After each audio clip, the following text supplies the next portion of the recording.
Okay, well, time now for us to take a look at the international papers and what's taking over their pages. Diptyque Laurent is with us in studio. Diptyque, let's start this time, if there's any articles on it, for reactions to Donald Trump's decision and his talk that the talks with North Korea are shaping up.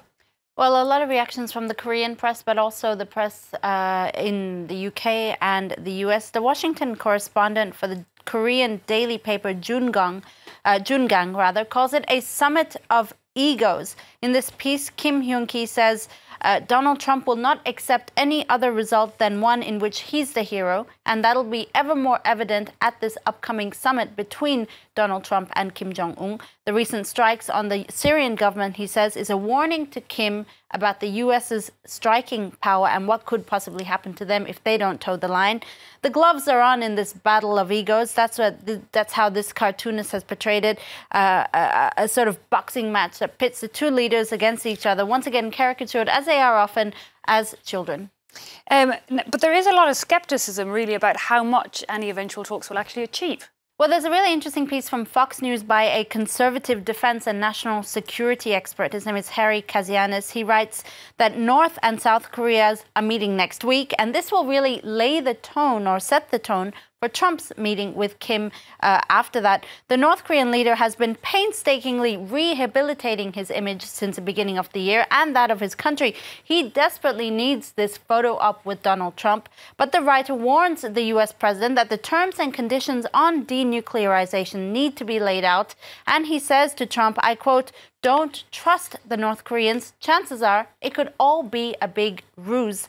While The Guardian's editors say it's unclear what the U.S. are really getting out of this. We know that President Kim sees nuclear weapons as his insurance policy against U.S. intervention. Well, what is the U.S. getting out of it? At least for The Guardian, Washington hawks may see the summit as merely proof to the world that dialogue is not possible, thereby laying the groundwork for eventual war.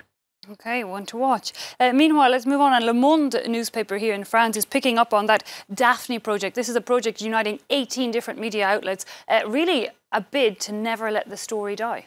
That's right. And to continue her investigative work, that woman was Daphne Caruana Galizia. She was a Maltese investigative journalist who was assassinated 6 months ago.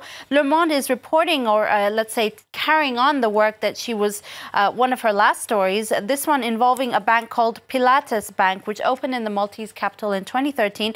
That bank is run by an Iranian businessman who was arrested earlier this year by U.S. authorities. Now, the Maltese Prime Minister, Joseph Muscat, is believed to have been close to this man. We know that he attended his wedding in Venice, at least. And now the bank is being accused of laundering money from Azerbaijan. Well, let's move across now to the United States, where accolades are pouring in for two pilots who landed an airplane after a pretty dramatic explosion of one of the engines very, very high up. They say their hearts are heavy after one passenger died, but really most people are incredibly impressed with how they managed to land it. That's right. The calm way in which this situation was resolved is being lauded today. That mid-air accident led to the death of one woman, as you said. But Southwest Captain Tammy Jo Schultz managed to land the plane, saving the lives of the other passengers. She's been lauded for her bravery and her guidance. They say she calmly explained what was happening during the crisis. Well, Schultz, interestingly, was one of the first female fighter pilots in the U.S. Navy. Interesting anecdote from the LA Times, which says, as a high schooler, she attended a lecture on aviation in 1979, in which she was asked if she was lost. If she somehow had been lost getting to that lecture, and was told promptly there were no professional female pilots. That didn't stop her. She became a Navy lieutenant commander in 1993. Not a surprise then that the website BuzzFeed calls her a, quote, badass pilot and a queen. I quite like it. That's the way to react to being told you can't do something. However, while they're getting praised, there is a bit of a Twitter storm about certain passengers on that flight who were live streaming, you know, the emergency. And what was happening, that's right. It raises an interesting dilemma, and that's why this article from the Daily Mail is quite interesting.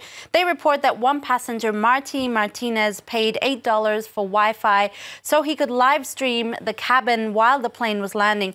Reasonably, he thought these were his last moments on Earth. Some on Twitter, though, say it was nothing more than a shameless marketing stunt, saying he could have been saving lives or following procedure during this time. Others, though, say his video could have been useful to investigators and could raise important issues, like the fact that in his video we see several people putting on oxygen masks incorrectly. So it could certainly raise awareness about airline safety procedures. As his Twitter user says, glad this had a positive outcome. Yeah, I'm not sure we can judge how we'd react in that kind of situation of what I imagine is pure panic. But also, Kanye West is also creating somewhat of a Twitter storm. That's right. You might panic about this one, though. He's gracing us with a book of his philosophical thoughts, Eve. Raw, unfiltered insanity. That's how Forbes puts it. After 11 months off Twitter, which must have seemed like an eternity to Kanye West, he's back with a Twitter book that he's writing in live time that, I quote Forbes, reads like a series of pseudo-motivational Instagram quotes edited by a 14-year-old boy who's just discovered weed. This hilarious, sardonic review from Forbes is well worth a read because it is quite funny. Kanye's quotes include, in life, we're all trained actors. Parents are our first acting coaches. And time and money are both man-made currencies. OK, well, we'll read at least the Forbes review then, if not the book. Thanks indeed for that. Particularly there with the International Papers Review.